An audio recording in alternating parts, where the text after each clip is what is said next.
Olá, voltamos aqui direto e ao vivo dos estúdios da UniTV, uma parceria entre o Sistema Anglo de Ensino, a UniTV, Colégio e Anglo Londrinense na cobertura do simulado Enem. Como eu disse no início, esse é o primeiro programa de uma série. Amanhã teremos aqui no mesmo horário, às 19h30, o Anglo Analisa o Enem. E hoje comentando a prova que milhares de estudantes fizeram ontem, até estava olhando agora, quando o Fábio falou da questão da correção online, geramos de novo o relatório aqui e a gente tem, até o momento que encerramos a correção online, foram 15.584 estudantes que fizeram a correção online. Então, nossos aplausos aos estudantes que foram lá e corrigiram a prova. Já vamos aplaudir, porque agora entra em cena o meu querido professor Tiago Luziano para falar da matemática. Tudo certo? Você é o grande vilão, responsável por todos os problemas que acontecem na matemática. Eu tento ajudar. Então vai lá, professor, a bola é sua. Pessoal, vamos falar de uma forma bem concisa sobre, primeiro, as características gerais dessa prova que a gente fez ontem. Primeiro, era uma prova, pela análise que eu pude fazer, ela estava com 23 questões interpretativas que são o molde das questões do Enem. Uma diferença grande que os alunos notam da prova para o Enem para os vestibulares tradicionais é que, na sua grande, quase totalidade, as questões de matemática do Enem são questões de caráter interpretativo e muito pouco questões de caráter técnico. Uma segunda análise que eu pude fazer das questões da prova é que a prova contemplava de maneira muito intensa a análise de gráficos, tabelas e figuras geométricas, que é mesmo uma característica da prova do Enem hoje. É uma prova um tanto quanto interpretativa, quanto exige também não só a interpretação de texto, mas a interpretação de gráficos, tabelas, figuras geométricas, enfim, aquele caráter de prova que você já conhece. E os assuntos cobrados, de certo modo, que a gente pôde dar uma estudada rápida na prova de ontem, são mesmo aqueles assuntos que têm uma maior frequência nas últimas edições do Enem.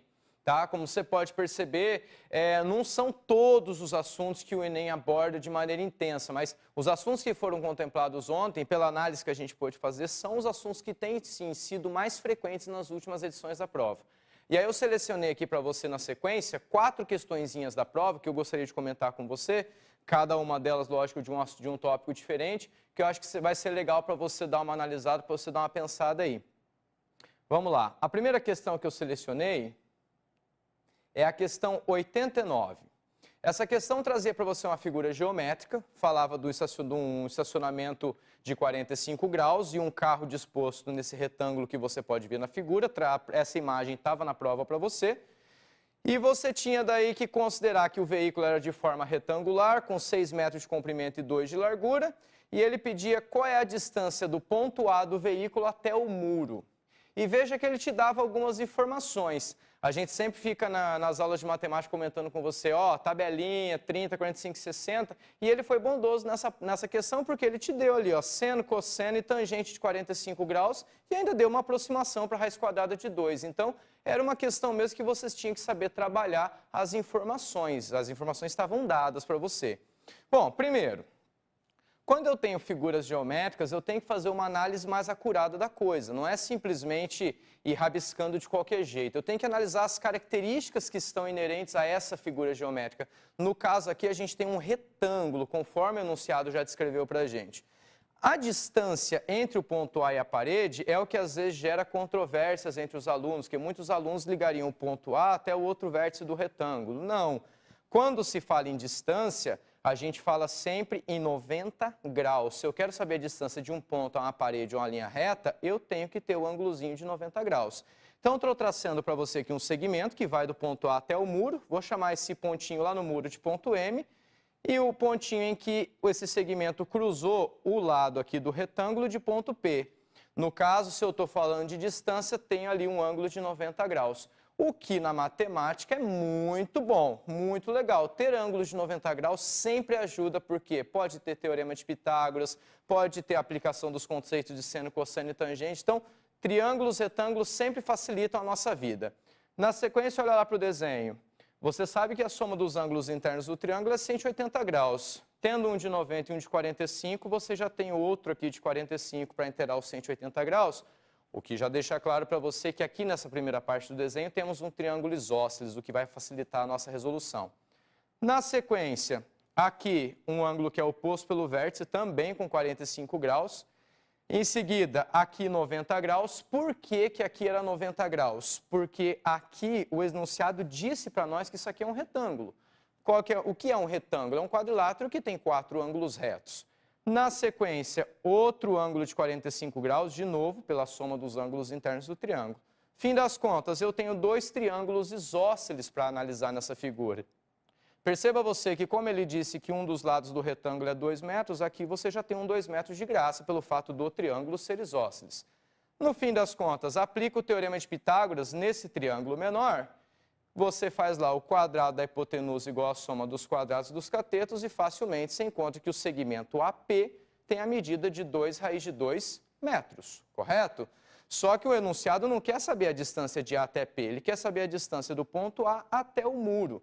E aí você tem 2 opções. Você pode novamente aplicar o teorema de Pitágoras aqui no outro triângulo, ou você pode aplicar a definição de seno, cosseno, no caso. Eu preferi aplicar ali a definição de seno. O que é o seno no triângulo retângulo? É a medida do cateto oposto dividido pela medida da hipotenusa. Então, aplicando o conceito do seno, você teria, pelo dado do problema, o seno de 45 graus, raiz de 2 sobre 2. O segmento PM seria um cateto oposto. A hipotenusa seria 4, porque se aqui vale 2 e o comprimento todo do retângulo é 6, aqui é 4. Então, você encontra daí que o segmento PM vale 2 raiz de 2 e, portanto, somando o segmento AP com o segmento PM, eu tenho a distância do ponto A até o muro, o que totaliza para nós 4 raiz quadrada de 2. O enunciado te deu a aproximação para a raiz de 2 como 1,4, 5,6 metros. Perceba você que essa é uma questão que ela não é uma questão muito longa, como tem, por exemplo, o caráter das questões da FUVEST ou as questões, entre outros vestibulares bastante concorridos.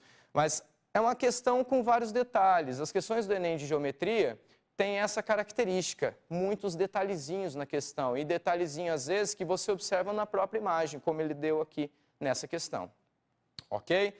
Agora, na sequência, eu gostaria de analisar com você uma outra questão. Vamos lá. Que seria a questão 74, que era uma questão que tinha uma tabela. E, inclusive, essa é uma questão que eu selecionei porque é um assunto que todas as edições do Enem adoram, média, moda e mediana. O Enem adora estatística, adora, tá? Ama de paixão.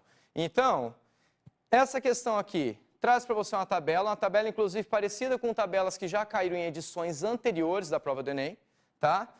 Você tem uma tabela que descreve o número de funcionários de uma empresa e seus respectivos salários.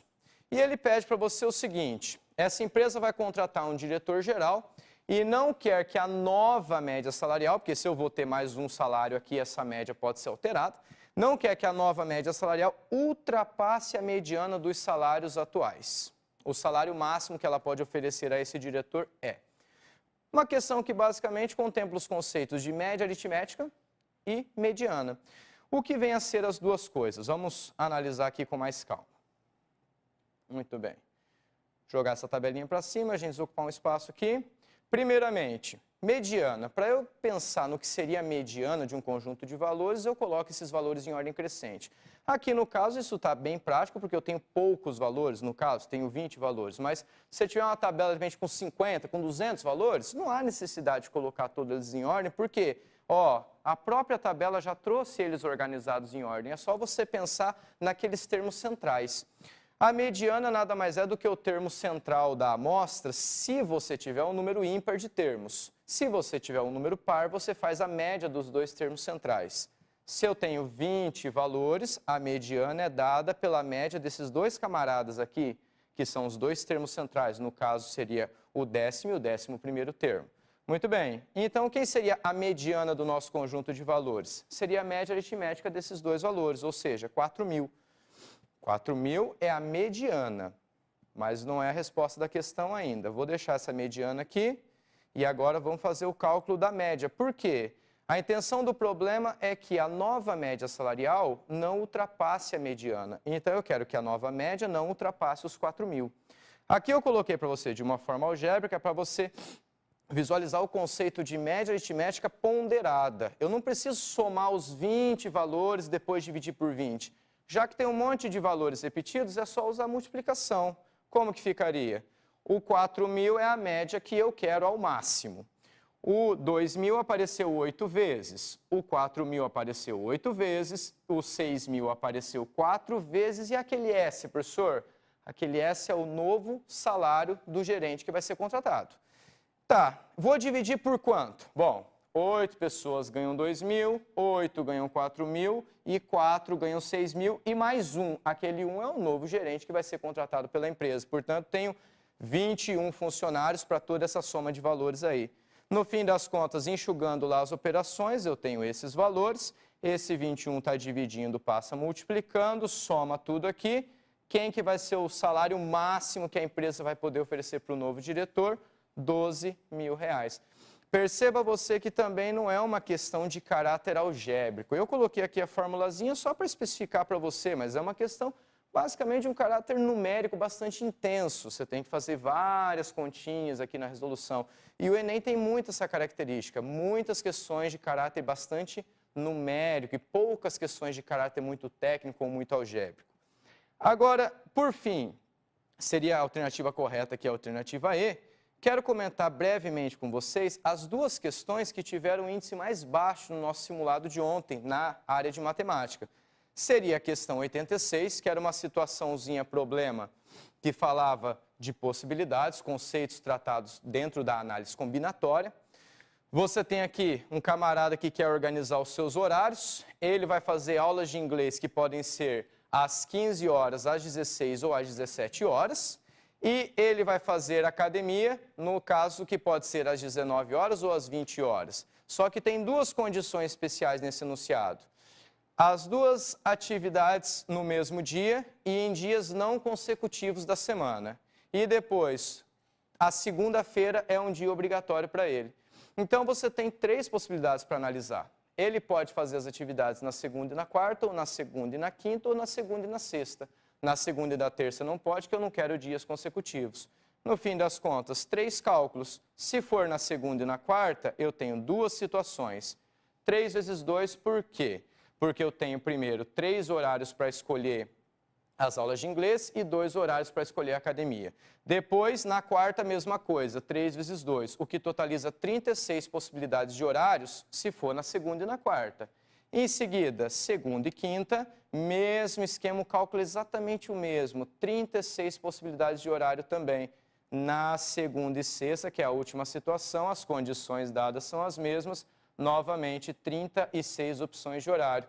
Olha aí, pode ser segunda e quarta, segunda e quinta ou segunda e sexta. Somos 3, era, no caso, a alternativa correta, 108 possibilidades de organizar os seus horários aqui para essa questão. Ok? Chico?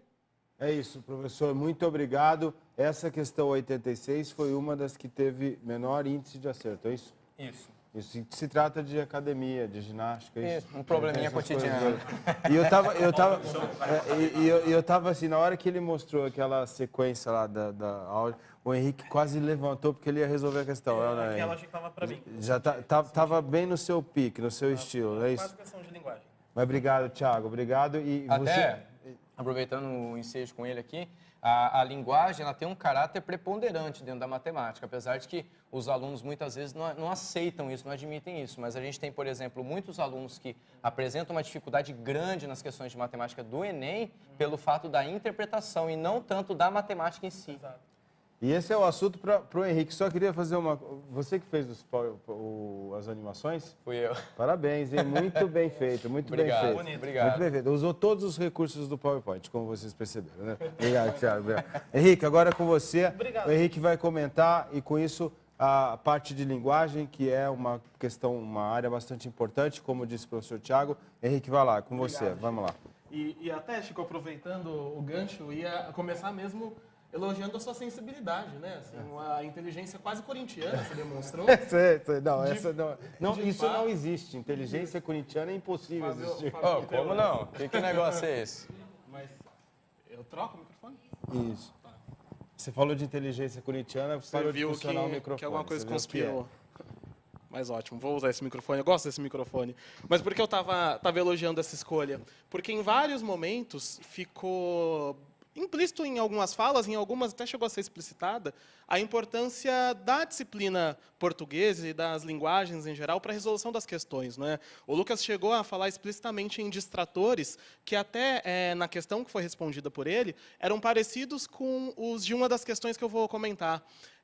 O Tiago começou contando quanto a prova de matemática era uma prova de questões contextualizadas, e isso é uma marca do Enem, não é? Colocar em primeiro lugar a importância de se aplicar aquele conceito o mais possível numa situação concreta. Então, em vez de só se trabalhar matemática como uma técnica, em vez de só se trabalhar física como uma técnica, são sempre colocadas situações problema, não é? E, claro, a única maneira possível de se fazer isso é por meio dos textos, portanto, a linguagem perpassa essa prova toda, não é?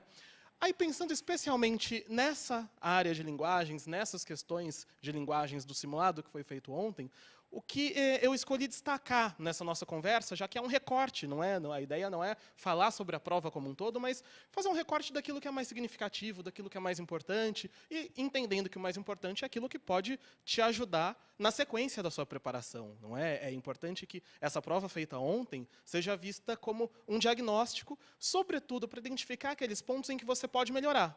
Claro, aqueles pontos em que você está bem é importante reconhecer, claro, para dar motivação, para dar estímulo. Mas reconhecer algumas lacunas é fundamental para o tempo que a gente tem de preparação. E a minha ideia é te mostrar por que a prova de linguagens realizada ontem simulou muito bem o que o exame do Enem, o Exame Nacional do Ensino Médio, tem feito.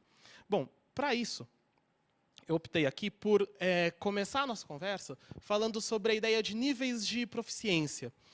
Você sabe que essa prova do Enem explora diferentes habilidades, diferentes competências. O professor Fábio chegou a mostrar algumas habilidades da prova de Ciências da Natureza. E cada uma dessas habilidades na prova do Enem é cobrada mais de uma vez, é cobrada algumas vezes. Porque a mesma habilidade é cobrada em diferentes questões. Entre outras coisas, para conseguir medir tanto aquele candidato que desenvolveu muito bem, talvez plenamente, aquela habilidade, quanto aquele candidato que tem um desenvolvimento mais restrito daquela habilidade, mas que também tem algum grau de proficiência nela. É de se esperar que diferentes estudantes tenham mais facilidade com um assunto, menos facilidade com outro, que dentro de cada uma das disciplinas, alguns temas sejam mais acessíveis ou menos acessíveis para cada estudante, e a ideia da prova é medir isso em níveis variados.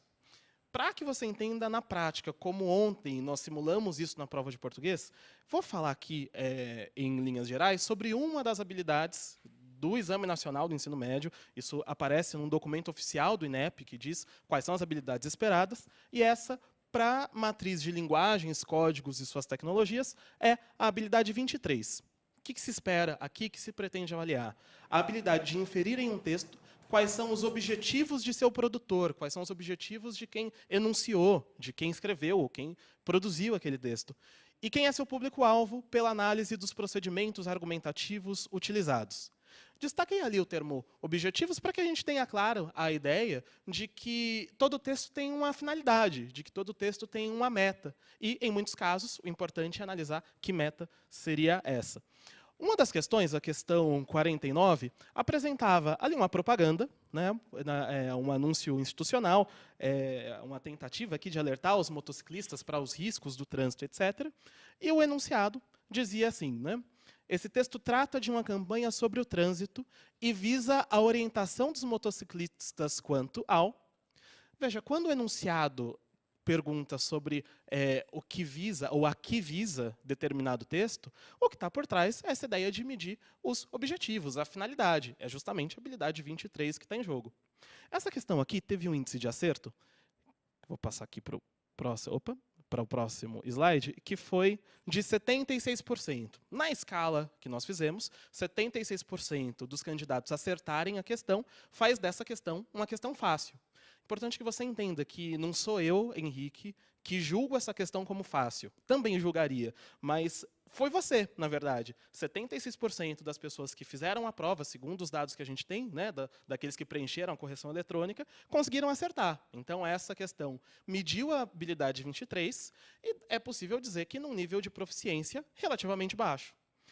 Essa mesma habilidade 23 aparecia também na questão de número 53. Veja que o texto aqui é um texto literário, que, em geral, exige habilidades de leitura um pouco mais aprofundadas. Era uma passagem do conto Pai contra a Mãe, do Machado de Assis, e a questão explorava, além da leitura do conto, o conhecimento sobre tipos de texto, o que é o texto dissertativo, o que é o texto narrativo, o que é o texto descritivo. Só que esse dado de conhecimento era aqui contextualizado para que o candidato percebesse o quanto o uso de elementos dissertativos, descritivos e em menor escala da narração tinham também uma finalidade, quanto eles serviam para denunciar a escravidão como uma instituição que degrada o ser humano escravizado e também a sociedade escravocrata. Quando aparece esse para aqui na alternativa, é possível perceber que a questão também era sobre a habilidade 23. Porém, por ser aqui um texto um pouco mais elaborado, por se explorarem também os tipos de texto, o índice de acerto foi mais baixo, 36% apenas dos que responderam ao gabarito, né, que foi posto no site, conseguiram acertar a questão. Exatamente isso que o Enem faz. Ele analisa diferentes habilidades, porém, ou melhor dizendo, analisa a mesma habilidade em níveis de dificuldade diferentes. Ao fazer essa prova, você certamente sentiu as dificuldades, os desafios que a prova do Enem vai te apresentar. Em linguagens aconteceu isso, nas outras provas também. Então, usar esse resultado como um diagnóstico certamente te dá uma noção muito real do que é preciso fazer, do que é preciso melhorar e qual é o caminho para conseguir essa vaga tão sonhada, né, Chico? Que, no final das contas, é para que estamos aqui, né? Para ajudar esses nossos estudantes. É isso aí. Muito bom, Henrique, muito bem. Eu estava vendo aqui as cidades conectadas, é bastante... Primeiro, obrigado, Henrique. Acho que com isso a gente tem uma visão geral do simulado de que realizamos ontem. A gente tem dezenas de cidades aqui, vou ler algumas, porque é questão do tempo. Londrina, pessoal de Londrina, São Paulo, Fernandópolis, Pouso Alegre, Itaguaí, Badibacite, Brotas, Araras, Tatuí, São João da Boa Vista, Diadema. Deixa eu ver aqui, chegaram mais aqui por e-mail, deixa eu ver. Sertãozinho, Franca, estão me mandando recado. Eu queria, depois podia mostrar o pessoal mostrando o recado, para derrubar o quem está apresentando aqui, né? E ficar falando que vai terminar. Essa é a Andaíra. Deixa eu ver aqui mais cidades que estão conectadas. Araçatuba, Promissão, Bauru, Botucatu, Garça, da região de Campinas, São João da Boa Vista, Americana, Piracicaba, Arthur Nogueira, pessoal de Andradas, de Indaiatuba, de Pouso Alegre, Catanduva, de Guaratinguetá, Pindamonhangaba, Lorena, Londrina, já falei, Rolândia, aqui próximo de Londrina, Itajubá, Pouso Alegre, Caxambu, Presidente Prudente, Assis, Bastos, Dracena, Presidente Venceslau, Sertãozinho, Franca, Passos, perto de Ribeirão Preto, né? São Carlos, Araras, Descalvado, Pirassununga, pessoal de José Bonifácio, Badibacite, Fernandópolis, São José dos Campos, Jacareí, Caraguatatuba, São Vicente, Mongaguá, São Vicente, já falei Mongaguá também, pessoal de Sorocaba, pessoal de Tatuí, Itu, Salto, Indaiatuba, já tinha repetido, e de vários outros estados brasileiros que eu não vou conseguir ler todos aqui, mas muito legal essa primeira edição do Raio X do Enem. Professores, considerações finais. Henrique, alguma questão? Não questão da prova, alguma questão... É uma questão mais ampla. Mais ampla? Poxa, Chico, achei muito enriquecedor a gente poder conversar entre os colegas sobre a prova e perceber o quanto todo mundo está falando a mesma língua, indo no mesmo caminho. Isso eu acho que foi o mais bacana dessa nossa conversa. Sei. Fala, Thiago. Tem um recado ali. Vinícius Reis pergunta, o simulado tem o mesmo nível do Enem verdadeiro? É uma boa pergunta para o querido Fábio, coordenador do ensino médio, responder. O que você acha, Fábio? Bom, Vinícius, o simulado ele tem uma característica, embora a gente tenha uma prova mais curta, ele tem um nível parecido com o do Enem verdadeiro. Eu acredito, inclusive, que esse simulado tenha sido um nível um pouco maior, tem um grau de dificuldade maior do que foi o Enem normal, vamos chamar assim, o Enem que é o jogo de verdade. O oficial. O oficial. Treina, né? jogo é jogo. Treina, jogo é jogo, mas esse simulado tem essa característica. Um simulado, Chico, que eu acho que é importante ser dito, que o volume de pessoas que participam dessa prova é maior do que muito vestibular de universidade importante do Brasil. Né, hoje. Isso se deve à nossa... Eu acho que, respondendo a pergunta que o Fábio colocou, acho que os professores que elaboraram a prova têm o grid do Enem, mas essa é uma prova que, na média, ela é mais difícil. Nós vimos os resultados na correção online, agora a gente está corrigindo. Mas eu acho que a gente tem nesse exame, né, que é um simulado com 40 mil inscritos, 232 locais de provas em 15 estados brasileiros. Isso é possível porque a gente tem uma parceria com todas as escolas do Sistema Único de Ensino. E antes de encerrar, queria suas considerações finais, professor Lucas. Olha, eu concordo com os colegas, acho que é um momento que é bastante válido, né? Você ter a oportunidade de fazer um simulado como esse, como os colegas mesmo disseram, é uma prova que ela tem um nível talvez um pouquinho maior do que vocês, né, vão enfrentar talvez no final do ano. Então, é importante, né? Você tem um treino difícil, você vem mais forte para poder enfrentar a prova. Então, eu creio que essa troca de experiências ela é muito válida, né? A prova está dentro do que os alunos vão enfrentar no futuro, enfrentarão outros simulados ainda, né? Então, eu creio que é uma experiência muito válida. A gente vai continuar nessa caminhada aí, que vocês também continuem nos estudos firmes e fortes. Muito bom. Tiago, acho que tem que passar o microfone para cá. Você está Meu tá funcionando? Tá funcionando? Não? Estamos aqui. Está normal. Meu tá tá normal. funcionando. Tudo certo? Matemática na cabeça. Eu acho que só acrescentando um ponto que eu acho que é bastante coerente quando se trata de simulados, que a gente sempre tenta passar para os nossos alunos, você que fez o simulado, é importante que você analise os seus resultados também, não fazer o simulado por fazer, porque o momento do simulado ele é importante sim, porque pela questão do nervosismo, controle do tempo, o fazer a prova, porque como a gente sabe, a prova do Enem ela não é só conhecimento, mas ela exige toda uma organização na distribuição do tempo, na maneira de fazer, inclusive porque no dia que tem a prova de matemática também temos a prova de redação. Então, assim, é importante que agora você possa analisar esses seus resultados e poder dar uma intensificada nos seus estudos, naqueles pontos que você sentiu que você teve maior dificuldade, analisar com cuidado as questões que você, porventura, tem errado, para você poder, assim, fazer um feedback para você mesmo, onde que eu estou falhando ainda, para poder intensificar os estudos nessas áreas para poder melhorar os resultados aí para o Enem, que é definitivo no final do ano. Muito bem, Tiago. Muito obrigado aos professores. Eu recebi uma mensagem agora, não falei de Brotas, não falei de Tatuí, o pessoal já ficou bravo lá de Tatuí. Mas muito obrigado, professores. Fala, Fabinho. Eu queria só retomar um pouco do que o Tiago falou. E assim, no programa de amanhã, a gente vai falar... O Tiago falou na apresentação dele dos temas que mais caem em matemática. No programa de amanhã, nós vamos trazer a análise que a gente tem feito desde 2009 até agora, inclusive considerando os dados do ano passado, para ver o que mais tem caído na prova, que jeito que tem caído, para que você tenha um pouco mais de informações para fazer um estudo mais focado, um estudo bastante direcionado e também sugestões de condução, de trabalho, para daqui até o dia do Enem, para daqui até o início de novembro, quando essa prova de uma importância ímpar vai acontecer e que você chega lá arrebentando. Né? Então fica aí o convite para amanhã, nesse mesmo lugar. A gente vai fazer essa outra parte da conversa, que eu acho que é muito significativa. Legal. E a dobradinha, o raio-x de hoje com o Ângulo Analisa Enem é exatamente isso. Prova feita ontem, domingão, hoje deu uma analisada e amanhã a gente fala com calma sobre o que temos para o Enem 2016, nas estatísticas, nos temas que mais caíram. Vamos reunir esse time novamente aqui para falar sobre o Ângulo Analisa o Enem. Muito obrigado. A gente vai amanhã, espero a todos vocês. Queria fazer um encerramento que a gente usou há algum tempo atrás, que eu acho que vale a pena resgatar. O vestibular para a universidade é um dos primeiros desafios da gente. Ao longo do tempo, novos desafios surgirão. A profissão, o casamento, a família e todas as coisas bacanas que a vida nos reserva. Viver intensamente é muito bom e os desafios fazem parte da vida, é fato. Como o Sistema Ângulo de Ensino sempre diz para jovens que estão se preparando para o Enem e para os vestibulares mais concorridos, o seu futuro começa agora. Mais do que uma prova que irá selecionar jovens que irão ocupar vagas tão importantes, o Enem e o vestibular irão selecionar futuros médicos, advogados, professores, administradores, nutricionistas, engenheiros, arquitetos, enfim, selecionarão futuros profissionais.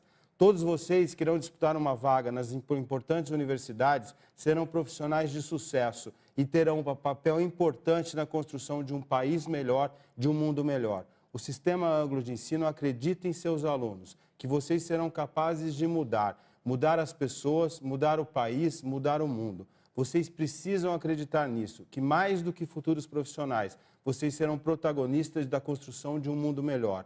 Que vocês tenham sucesso ao longo da caminhada até a universidade que escolherem. E que a gente se encontre aqui amanhã no Ângulo Analisa o Enem. Muito obrigado pela sua participação. A gente se vê amanhã às 19h30. Um grande abraço e até lá.